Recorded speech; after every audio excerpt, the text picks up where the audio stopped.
Despite all his rage, he's still just Nicolas Cage. Despite all his rage, he's still just Nicolas Cage. And someone will say his career can never be saved. Despite all his rage, he's still just Nicolas Cage. Hey guys, welcome to another installment of Just Nicolas Cage, where I very slowly work my way through Nicolas Cage's filmography. Today I'm talking about the 1999 psychological drama Bringing Out the Dead. In Bringing Out the Dead, Nicolas Cage plays a sleep-deprived, depressed paramedic. The movie shows 3 nights in his life in which he has to deal with a number of obstacles, including difficult patients, and an increasingly crazy cast of paramedic partners. But he's also battling psychological obstacles like the trauma of the girl that he didn't save that haunts his mind. So sometimes I like to kick off these reviews with a brief overview of the director of the film, where I explain who they are and what they've directed and what their styles are. But the director of the film needs no introduction. It's Martin Scorsese, one of the greats. I think in sheer terms of amount of movies and amount of movies that are really good, he's got to have one of the best ratios ever. On my channel I've made an annual top 10 movies of the year list every year starting from 2011. And all 5 movies that Martin Scorsese has released since then have made my favorite films of the year list. And from what I've seen about Killers of the Flower Moon, I think the streak's going to continue. But I think the most overlooked, underrated movie he's ever directed is Bringing Out the Dead. So it is kinda impossible to bring up this movie without making inevitable comparisons to another Scorsese movie, Taxi Driver. I mean, they're both character studies set in New York, and they feature a protagonist that drives around at night who's alienated and depressed and descending into madness, and we get insights into their mindset via their narration while they drive around. All the animals come out at night. Whores, skunk pussies, buggers, queens, fairies, dopers, junkies. Someday a real rain will come and wash all this scum off the streets. All bodies leave their mark. You cannot be near the newly dead without feeling it. What haunted me now was more savage. Spirits born half-finished. Homicides, suicides, overdoses. Accusing me of being there. Witnessing a humiliation which they could never forgive. This movie could have been called Ambulance Driver. And I know that paramedics are more than ambulance drivers, I was just going for a taxi driver thing. But a lot of those similarities are kind of superficial. Bringing Out the Dead and Taxi Driver are quite distinctly different when it comes down to it. The arcs and the worldview of the protagonists are quite different. Travis Bickle wants to wash away all of the scum and bestow justice via violence. And Nicolas Cage character essentially wants to save everybody. Both films are written by Paul Schrader and directed by Scorsese, obviously, hence the comparisons. But Bringing Out the Dead is actually based on a book by Joe Connolly. I read the book, and the movie is actually surprisingly very faithful to the book. The majority of the movie is word for word the same, plot point to plot point similar, and even a lot of the taxi drivery, Paul Schrader-y parts come from the book. It's just that Paul Schrader and Scorsese brought all that out to the forefront. There are some small changes. In the book, the backstories are obviously way more fleshed out. There's a lot more about the protagonist's ex-wife, and she plays on his mind almost as much as the dead girl that he didn't save. But in the movie, the ex-wife is just referred to in a throwaway line. You're married? No. I was. Hard to explain. And the book also does a thing where at the end of every chapter, there's like a little paragraph that's like an anecdote. It's usually a small story about something that happened on the job, and it rarely ties into the plot. And you can easily see why these parts were cut out, but they were some of my favorite parts of the book. Those anecdotes added to the snapshot of life nature of the story. And a lot of those parts felt like they really did happen. And that's because the book is a semi-autobiographical account by Joe Connolly, who actually was a medic for 9 years. And that's why those slice-of-life moments are so effective and real. And for a first-time writer, the book is actually really good. I do recommend it, but I also hesitate to say that I enjoyed it. Because it is pretty depressing, even more so than the movie. Kinda in the same way that the last book I read that was turned into a movie starring Nicolas Cage, Leaving Las Vegas, felt like it only could have been written by a guy who understood what it meant to be a suicidal alcoholic. You really get the sense that Joe Connolly, like the protagonist, knows what it means to struggle with trauma and battle inner demons as a paramedic. And he's using this novel to let it out. I mean, there were a number of reasons why I wrote the book, and I guess the main one was to sort of save the lives of the people I couldn't by writing them down. And in a way, I felt like I could relate a little bit to the story. I'm not comparing myself to a guy who was a paramedic for 9 years. I can't begin to imagine the shit that he saw. But I was once in a position where I had to perform CPR on a loved one. I was there for about 10 minutes, and then the paramedics came and they were unsuccessful. And that still haunts me. I'm still not over it, even though it was a couple of years ago. Deep down, I know that it wasn't my fault that I couldn't save the person, but it's hard not to feel like that sometimes. So this story really resonated with me, because it made me think about the people who face that shit every night. I found a thing from Paul Schrader that said he intentionally took out a lot of the religious references from the book because him and Scorsese had done it so much in the past and you knew it was going to find a way in anyway. Because yeah, Scorsese movies do often have a religious element in some way or another. Specifically, a lot of people like to hone in on the theme of Catholic guilt. Scorsese once said, "The most important legacy of my Catholicism is guilt. A major helping of guilt, like garlic. In Mean Streets, Harvey Keitel is torn between his Catholic faith and his work with the mafia. Silence is about people being tortured and murdered for their Christianity. And obviously, Last Temptation of Christ, which Paul Schrader wrote, speaks for itself. Schrader did trim some of the religious stuff out of the book. Like, there's a whole part in the book that goes into how religious his mother was, and that's mostly cut out. But there still is a lot of spirituality and Catholic guilt left in the movie. My mother always said I look like a priest. You do. I ran away to a convent when I was 13. But I didn't want to be a nun, I wanted to run away. Ving Rhames' character uses his Christianity to deal with trauma, which I'll talk about later. And there's even a preacher woman called Sister Fetus, for God's sake. And the protagonist of the story, Frank, can almost be seen as an allegory for God or Jesus. His character in the movie is a literal miracle worker who carries the sins of the world on his back. God has passed through you. Why deny it? That for a moment there, why deny for a moment there, God was you. And he is always surrounded in a heavenly light. So basically, Nicolas Cage is God. And his character is a bit like him too. Speaking about that heavenly glow, Bringing Out the Dead is one of Martin Scorsese's most stylized movies visually. It has this striking overexposed look, where almost everything is like blindingly white at times. I've seen it compared to the bright lights that you find at an operating theater, which is appropriate for the subject matter. But I see it as more of a dreamlike ethereal haze, replicating how the sleepless protagonist is seeing things. And there's other flashy editing tricks and quirky shots. You have these POV shots from the point of view of the ambulance that kind of remind me of Naked Gun.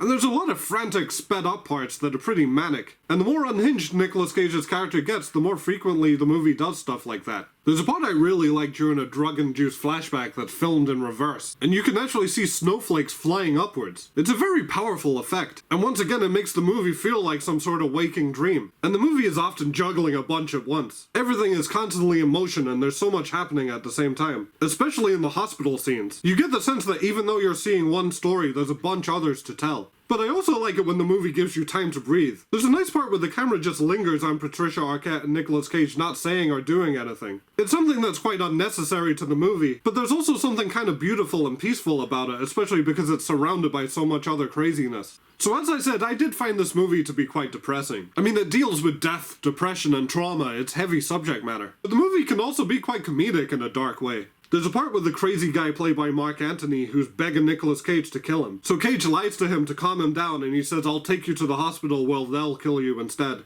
And on the way to the hospital, he's juggling with trying to save a patient that's actually dying. I don't want to die. No, I want to die. I'm the one. You're not gonna die. What did you say? Shut up. You're gonna die, he's not. Got it?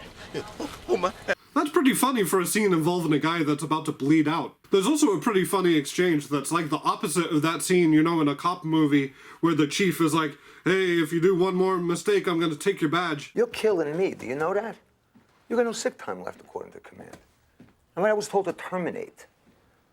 It's okay. I'll just get my things out of my locker. Excuse me, it's not okay. I never fight anybody in my life, man. You swore that you'd fire me if I came in late again. You swore. You swore. I'll fire you tomorrow. You don't often see a scene in a movie where a guy is pleading to be fired. And that's pretty funny until you think about the fact that quitting his job would be the only thing that would possibly bring Nicolas Cage's character out of the cycle of guilt and trauma. So his boss is blocking him from his only means of finding peace. In a way, it's kind of like how in Leaving Las Vegas, almost all the funny parts are kind of tinged with sadness. And still on the subject of comedy, even the title Bringing Out the Dead is a reference to Monty Python. Bring out your dead. Here's one.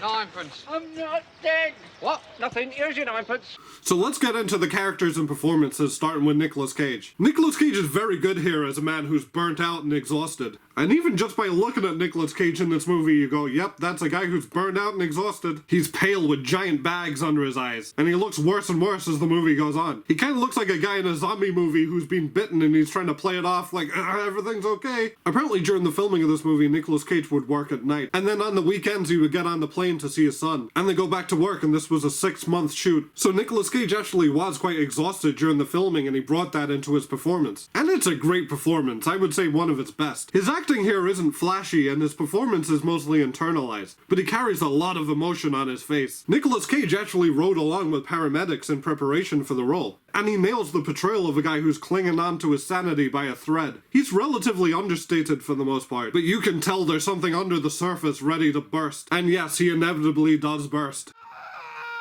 Frank, take it easy. What happened? He flipped out. Listen to me, Frank. Frank, where are you going? You're making a mistake. Yeah, you go. Okay.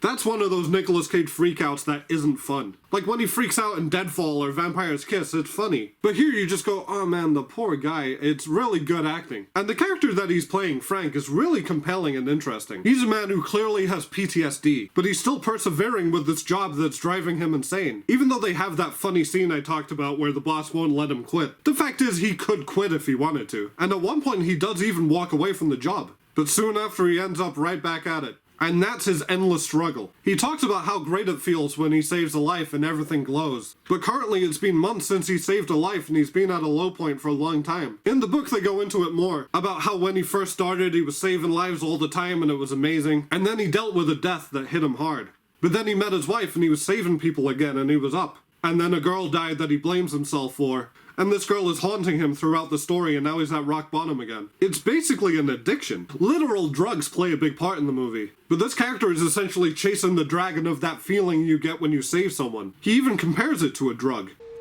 Saving someone's life is like falling in love.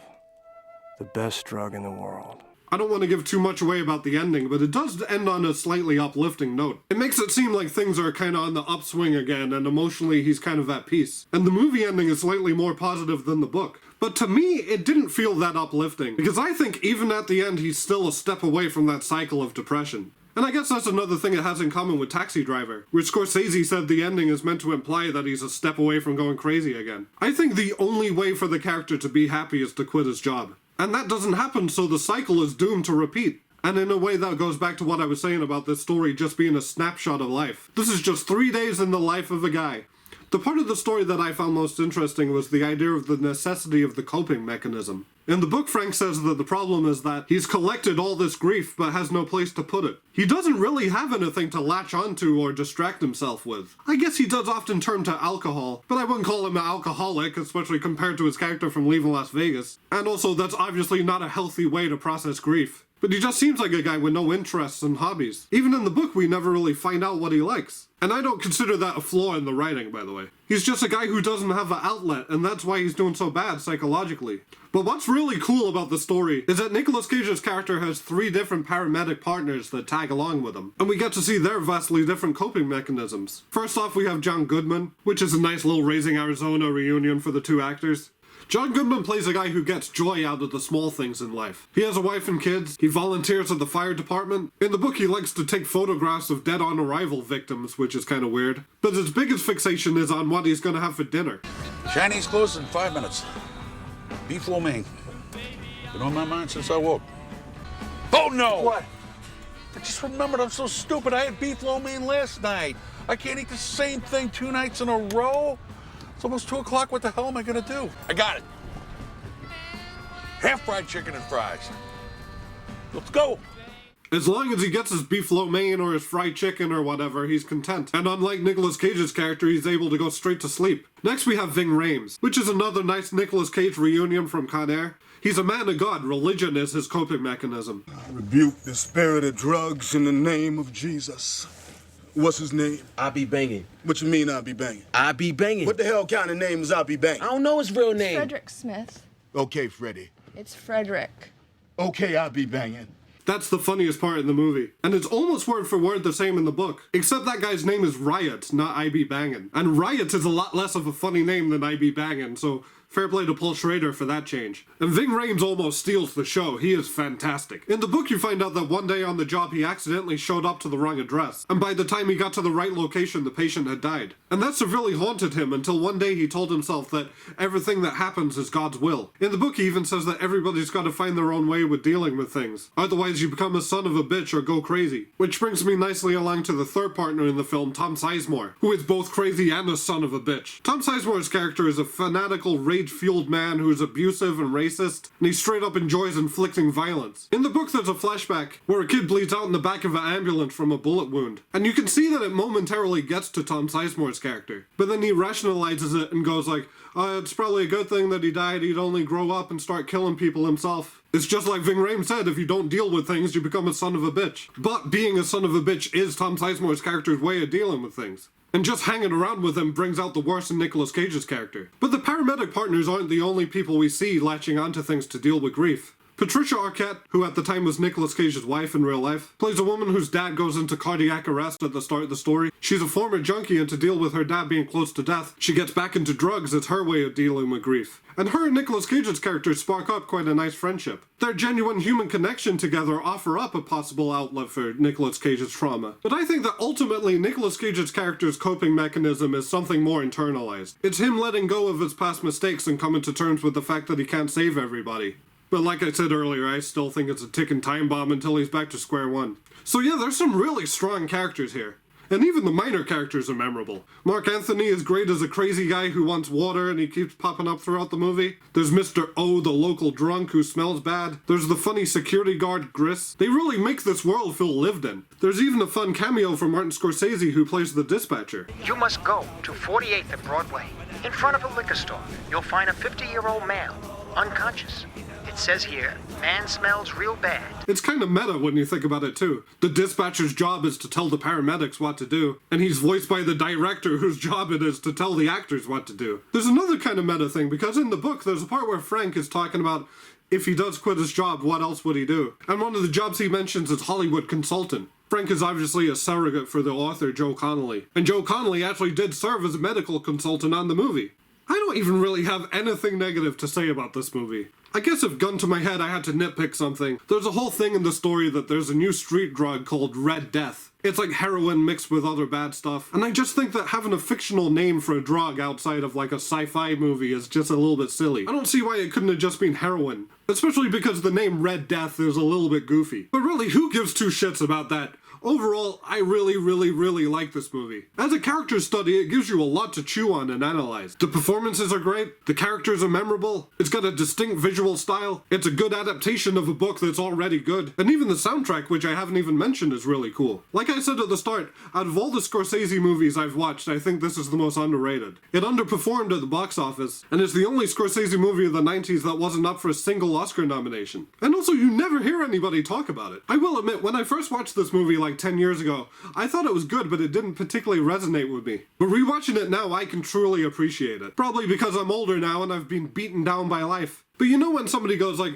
all Nicolas Cage movies suck, people almost always respond, what about Leaving Las Vegas? What about Adaptation? And I truly think that this movie should be in conversation alongside those. Like, hey, if you think Nicolas Cage movies are bad, watch Bringing Out the Dead. I think it's one of his best films. So the next movie Nicolas Cage was in is Gone in 60 Seconds, and until next time guys, thanks for watching.